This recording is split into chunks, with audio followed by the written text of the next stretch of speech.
Today's number one most urgent vulnerability on the ranked list is CVE 2026-10520 in Ivanti Sentry. And it earns that spot for a very direct reason. The official description says a remote, unauthenticated user can achieve root-level remote code execution. That is the kind of sentence defenders should not skim past. This is the Daily Ranked CVE Brief. What to patch first, ranked by real exploitation signal. CSAKEV, first EPSS, and CVSS, every day. And today the signals are all pointing the same way. This issue is a CVSS 10.0 critical. It is listed in CISA's Known Exploited Vulnerabilities catalog, and its EPSS percentile is 0.99926, which places it near the very top of predicted exploitation activity. In plain English, if you run Ivanti Sentry, this should move to the front of the queue. CVE 2026-10520 affects Ivanti Sentry. The weakness category is CWE-78 OS command injection. That means the vulnerable software can be tricked into passing attacker-controlled input into an operating system command context. Instead of the application treating input strictly as data, the boundary between data and command execution breaks down. The NVD description is concise and severe.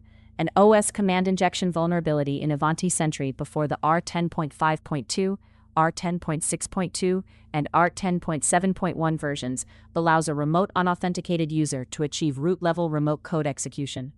The key phrase is not just remote code execution, it is root-level remote code execution. Root is the highest privilege level on a Unix-like system, so a successful compromise can move beyond a single application function and into control of the underlying host. Verdict. This is a perfect 10 because it combines remote reachability, no required authentication, and complete impact. The most important CVSS details are the attack path and the blast radius. First, the attack vector is network, with low complexity, no privileges required, and no user interaction. Defenders should read that as, an attacker does not need a valid account, does not need to convince a user to click something, and does not need local access.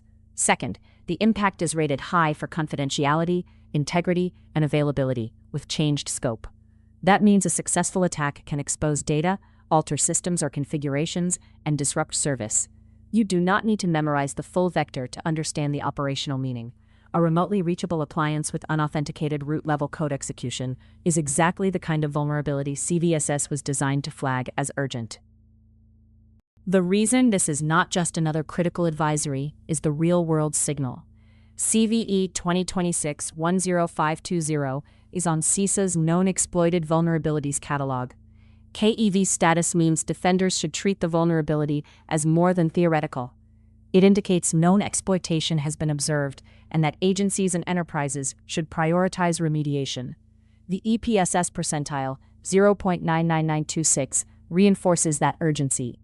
EPSS is not a guarantee that a specific organization will be targeted, but at this percentile, it says the vulnerability sits among the highest risk items for exploitation probability compared with other CVEs.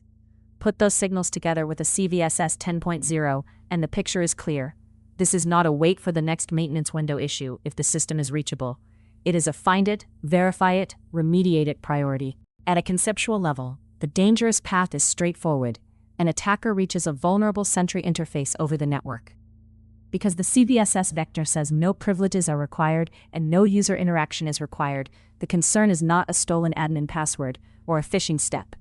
The concern is that a network-exposed function may process input in a way that reaches the operating system command layer. With command injection, the failure is that input is not safely separated from commands. If exploitation succeeds, the attacker is not merely changing a field in an application. The official description says root-level remote code execution, so the defensive assumption has to be that the underlying appliance could be controlled. The mitigation lesson is equally simple. Patch the flaw, but also reduce who can reach management or expose services in the first place. Check exposure. Start with inventory. Find every Ivanti Sentry instance, including appliances and secondary sites, lab networks, disaster recovery environments, and anything managed by a different team. Then confirm the installed version and compare it to the official Ivanti advisory for the exact fixed versions and upgrade guidance. The NVD description references Ivanti Sentry before R10.5.2, R10.6.2, and R10.7.1, but do not rely on memory or a screenshot for patch decisions. Validate against the vendor advisory and your actual deployment branch. Next, map reachability. Determine whether the appliance is reachable from the public internet, partner networks, user VLANs, VPN address space, or other untrusted segments. If you cannot immediately patch, exposure information tells you where temporary network restrictions can reduce risk while remediation is underway.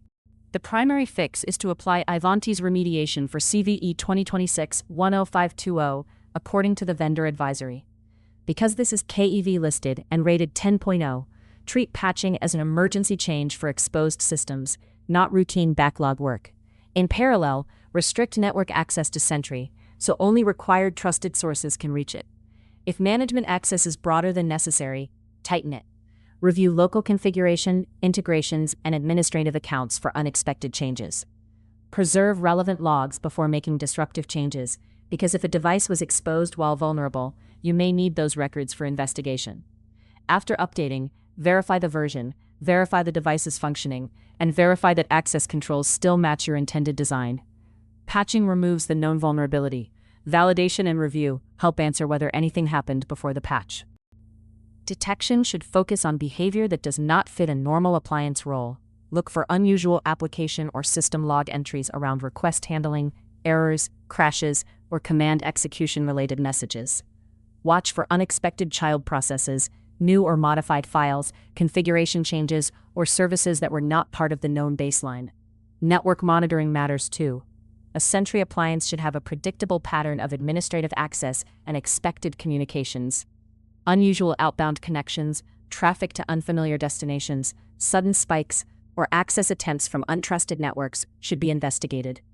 Also review authentication and administration events, even though exploitation does not require authentication, because post-compromise activity may involve changing settings or creating persistence through legitimate-looking mechanisms. The goal is not to prove exploitation from one noisy signal. It is to combine logs, network behavior, file integrity, and configuration state into a defensible assessment.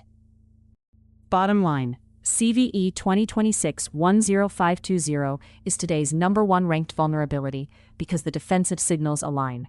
It affects Ivanti Sentry. It is a CWE-78 OS command injection issue.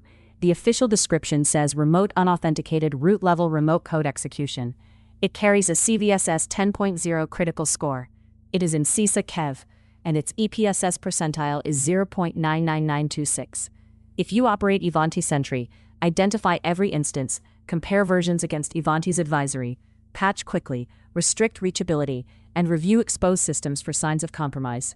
This has been the Daily Ranked CVE Brief, what to patch first, ranked by real exploitation signal every day. Subscribe for the next ranked breakdown, and check the full ranked CVE report linked in the description.